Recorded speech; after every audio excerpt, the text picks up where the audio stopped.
I couldn't believe what I was watching. My chest tightened as I stared at my phone screen, where my mother sat at our family dining table, wine glass in hand, completely unaware she was being broadcast to the internet.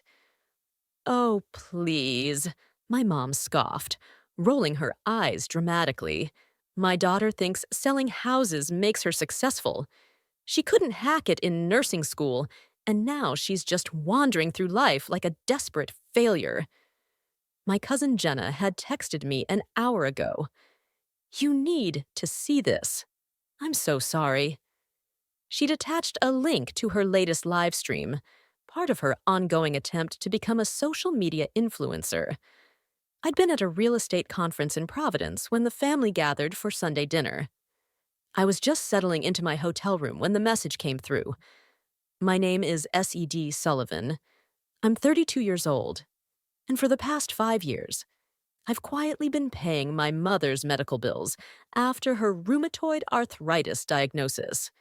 I've been driving her to appointments, handling her insurance paperwork, and covering her medication costs, all while working 60-hour weeks to maintain my real estate business in Boston. No one at that dinner table knew that I'd emptied my savings account last year when her insurance denied coverage for a specialized treatment. It's such a shame. My mother continued on the video, seeming to relish the attention from my aunts and uncles.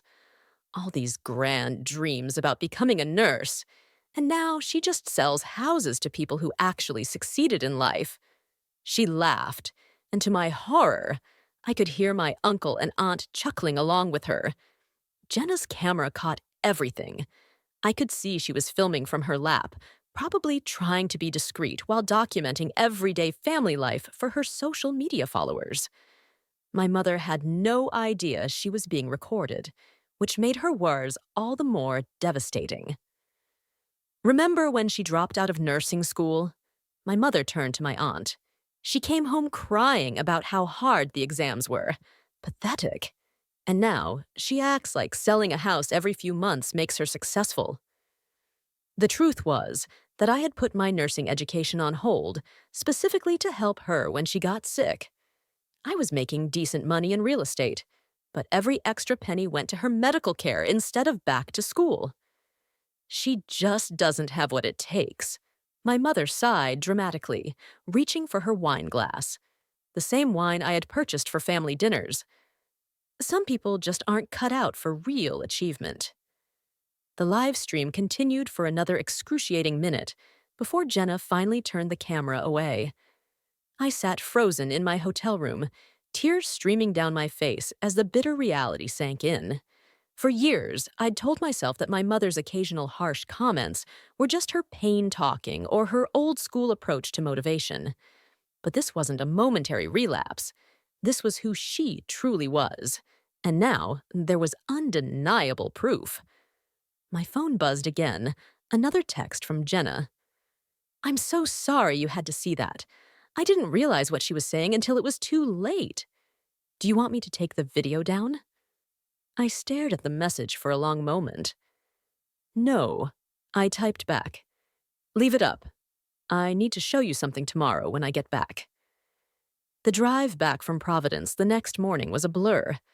I barely remembered checking out of the hotel or the 2-hour journey home. My mind kept replaying my mother's words, her laughter, as she mocked the career I had built to support her. 5 years ago, my life had been on a completely different path. I was 27, halfway through nursing school, and thriving. I'd always wanted to be a nurse, to help people, to make a difference. Then came the call that changed everything. Mom had collapsed at work and been rushed to the hospital. The diagnosis, aggressive rheumatoid arthritis, which would require ongoing treatment and care.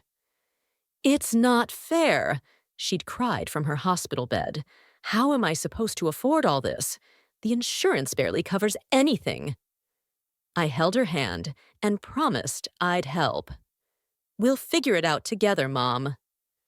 My father had passed away when I was in high school, leaving Mom and me to rely on each other.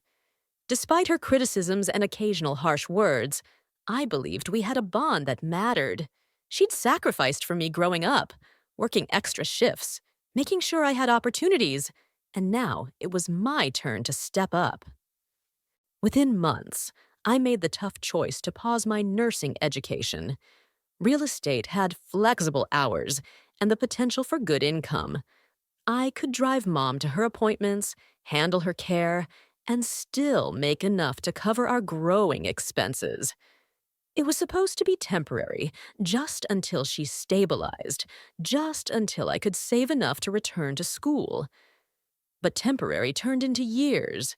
Mom's condition improved with treatment, but she still required expensive medications, regular specialist visits, and physical therapy. I became the sole manager of her health care, spending hours arguing with insurance companies and researching treatment options.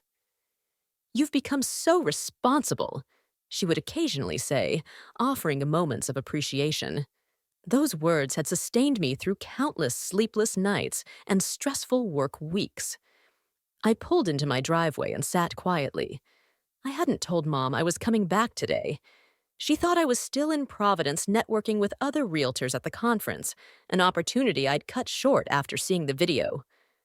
My phone buzzed. It was a text from Jenna. "I'm at the coffee shop." I took one more steadying breath and texted her back. "Be there in 15 minutes. The coffee shop was busy, but I spotted Jenna right away. At 16, she stood out with her vibrant blue hair and oversized headphones. When she saw me, her face crumpled with guilt. "I'm so sorry, CED," she blurted as I sat down. I didn't know she would say those things. I was just doing my usual live stream thing, and then Aunt Patricia started talking about you, and it got so mean. "It's not your fault." I cut her off. I put my life on hold for her. My nursing degree, my savings, even relationships.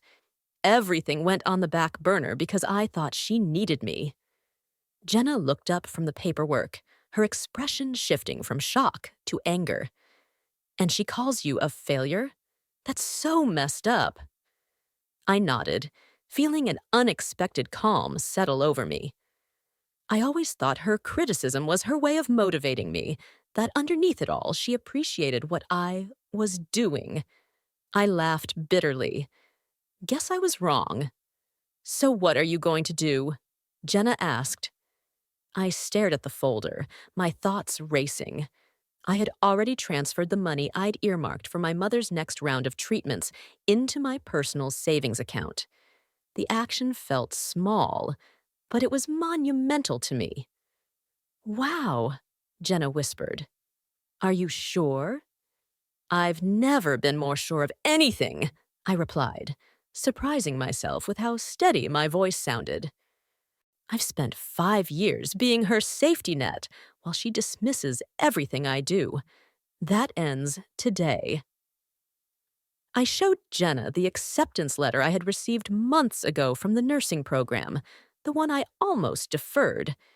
When I called to remove myself as the guarantor on Patricia Sullivan's accounts, the representative sounded confused. "You want to remove yourself as the guarantor. May I ask why?" "Personal reasons," I replied, my voice remarkably steady. "I'll no longer be responsible for any payments after this month." It was day 3 of my new resolve.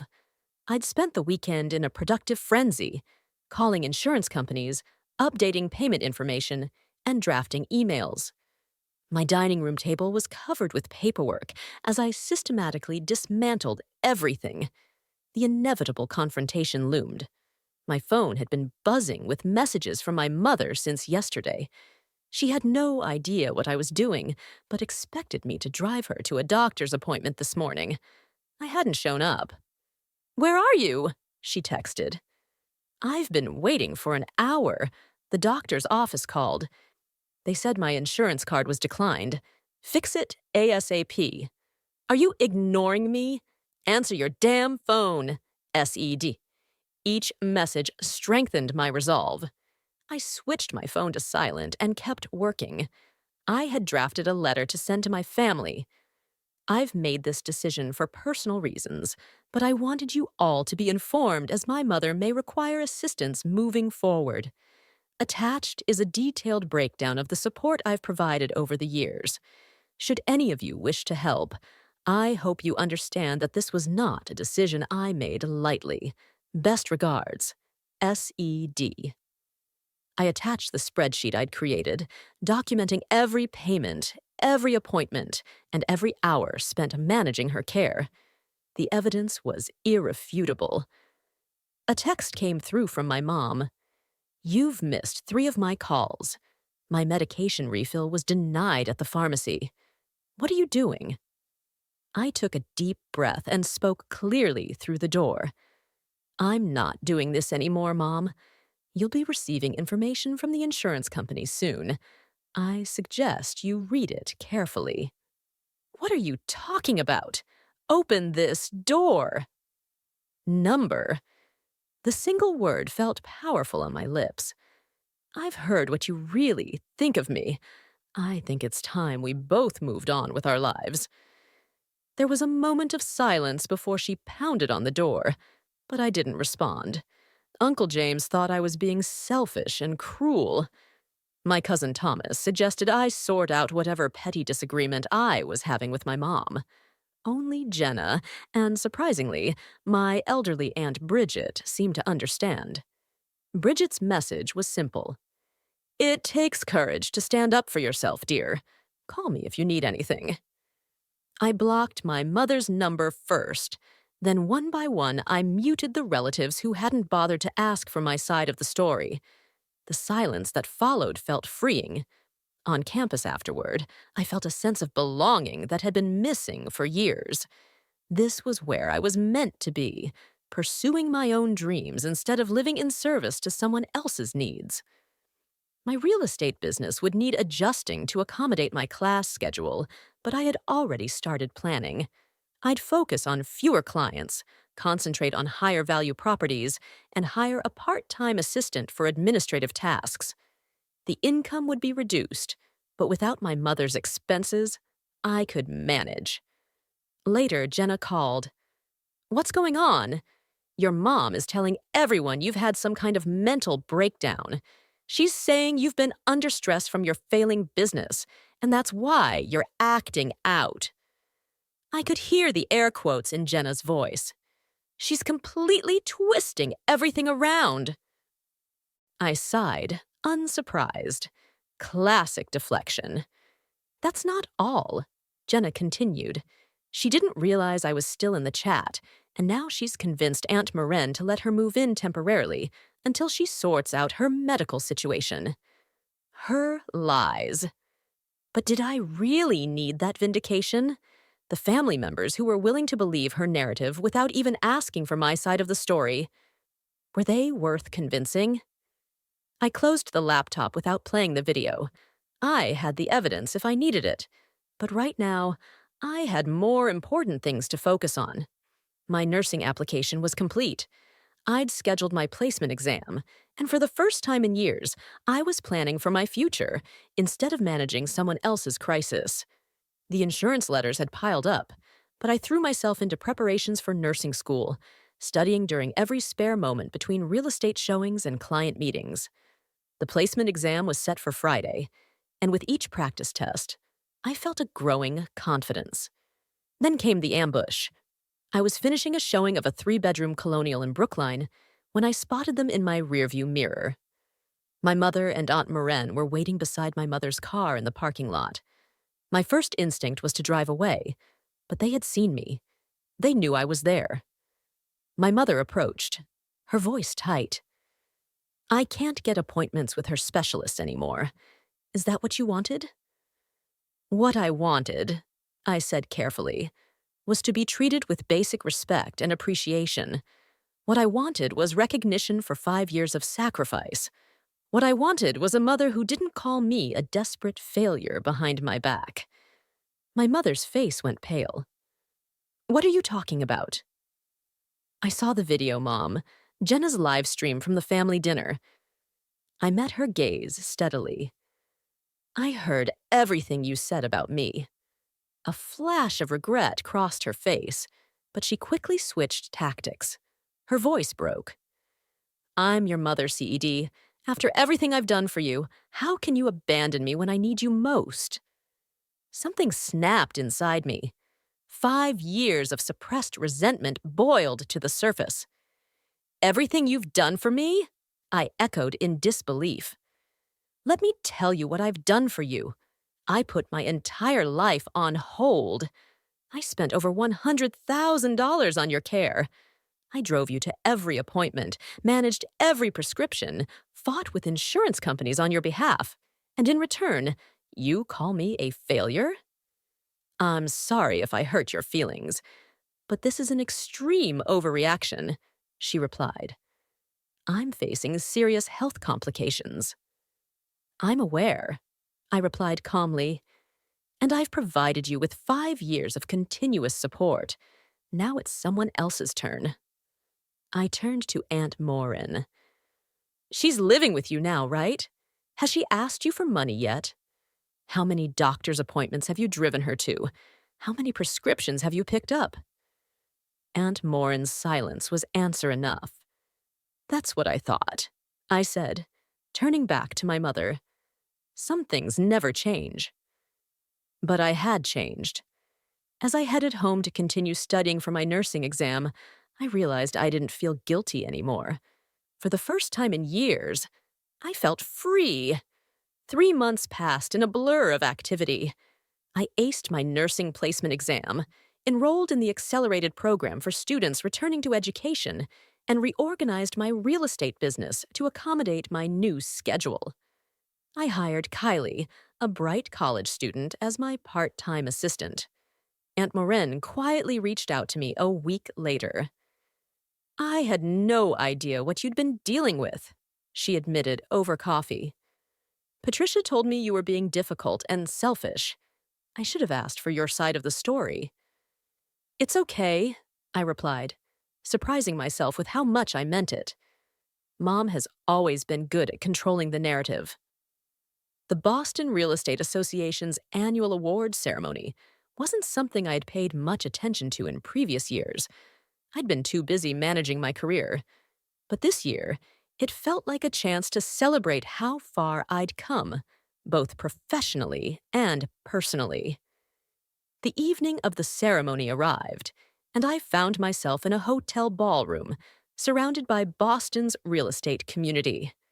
I wore a dark blue dress I'd bought specifically for the occasion, my first non-work-related splurge in years. After grabbing a glass of champagne from a passing waiter, I mingled with colleagues and reconnected with industry contacts I hadn't seen in ages. CED Sullivan, a familiar voice called out. I turned to see Jeff and glanced at my phone. 5 missed calls from a number I didn't recognize, along with a text message. It's Jenna using Uncle Patrick's phone. Emergency. Call back ASAP. A knot tightened in my stomach. I stepped into a quiet hallway and returned the call. Jenna, what's going on? I'm so sorry to bother you. Jenna's voice was tense. I'm at the hospital with your mom. She fell, and they think it might be a reaction to her new medication. She's asking for you. I closed my eyes, waiting for the familiar wave of guilt, but I wasn't that person anymore. I stepped back into the main ballroom. The awards presentation would be starting soon. I understand, I said, making my decision. But I'm at an important work event right now. I can come by the hospital afterward. This is your mother we're talking about. Patrick's voice was sharp. Surely whatever party you're at can wait. The old CED would have acquiesced immediately, abandoning her own needs for her mother's. But I wasn't that person anymore. I'll be there in about 2 hours, I said firmly. Please tell the doctors I'll be there as soon as I can. I stepped back into the ballroom, feeling the weight of my decision. Jeffrey caught my eye and nudged me with his elbow, grinning broadly as I rose and made my way to the stage. The crystal trophy felt substantial in my hands as I approached the microphone. Looking out at the audience, I saw colleagues, mentors, and competitors united in recognition of my work. The validation was overwhelming. "Thank you," I began, my voice steadier than I felt. "This means more to me than I can express. The past few years have been challenging, balancing a demanding career with personal obligations. There were many days when my career came first." The crowd murmured with interest at this revelation. I'm now pursuing my nursing degree while continuing to serve my real estate clients, and I couldn't be happier. "So, this award isn't just for professional resilience," I continued. "It's a reminder that we can reinvent ourselves at any point in our lives." The applause followed me back to my seat, where Jeffrey and other colleagues congratulated me with enthusiastic handshakes and hugs. As the ceremony wrapped up, I felt a deep sense of accomplishment. When I arrived at the hospital room, I found my mother sitting up in bed, looking remarkably alert for someone who had supposedly experienced a serious medical emergency. Uncle Patrick was sitting in a visitor's chair beside her, while Jenna stood awkwardly near the window. "Finally," my mother said as I entered, her tone acidic. "Nice of you to fit us into your busy schedule." I set my tote bag down, the corner of the trophy box visible. "Hello, Mom. I came as soon as my event was over. How are you feeling?" "New insurance is useless. I can't afford half my medications, and these new doctors don't understand my condition like my specialists did." "I'm sorry to hear that," I said sincerely. "It must be difficult adjusting to new healthcare providers." My measured response seemed to irritate her even more. "Is that all you have to say after everything you've put me through?" I glanced at Jenna, whose expression was a mix of embarrassment and sympathy. She gave me a subtle nod of encouragement. "Mom," I said quietly, "this isn't about me." "Everything is about you," she snapped. "You're twisting things out of context to justify your selfish behavior." I reached into my tote bag and pulled out the trophy, setting it on the bedside table. The crystal caught the light, the engraving clearly visible. "Resilience in Real Estate, S.E.D. Sullivan." "I won an award tonight," I explained, "for maintaining a successful business despite significant challenges." I paused, letting my words sink in. "Those challenges included supporting you financially and medically for 5 years while you belittled my achievements." The trophy stood as visible proof of the success she had so callously dismissed. "I should go," I said softly. "I have an early class tomorrow. Jenna, can I give you a ride home?" As we left the room, I heard Uncle Patrick speaking to my mother in a hushed voice. The conversation I'd been avoiding for months was finally happening, but this time, I wouldn't be the one fighting to be heard. 3 months later, I stood in my crisp white uniform, hands steady as I administered an IV to my patient. My nursing instructor nodded approvingly. The interviewer had been particularly interested in how my real estate experience had prepared me for healthcare. Both fields require attention to detail, strong communication skills, and the ability to help people through major life transitions, I'd explained. And both taught me the importance of boundaries, something every healthcare professional needs. As I drove home, my phone rang through the car's Bluetooth, an unknown number. "Hello? CD, it's Patrick." "Hi, Patrick." I just wanted to say, "You did it, just like you always wanted." I pulled into my driveway, letting the car idle as I processed his words. "I'm proud of you," he said, filling the silence. "And I'm sorry I didn't see what was happening sooner." The simple acknowledgement brought unexpected tears to my eyes. "Thank you, Patrick. That means a lot." After we hung up, I sat for a moment, reflecting on how much had changed in less than a year. The trophy from the real estate award now sat on my mantel next to my nursing textbooks. Tomorrow I had 2 property showings scheduled between classes. My life was full, purposeful, and entirely my own. The phone call from Patrick was an unexpected grace note. It wasn't necessary for my happiness, but it was welcome nonetheless. Whether my mother ever came to terms with my decision didn't define me anymore. I had reclaimed my path, my future, and most importantly, my sense of self-worth. And that, I realized as I settled into study, was the greatest victory of all.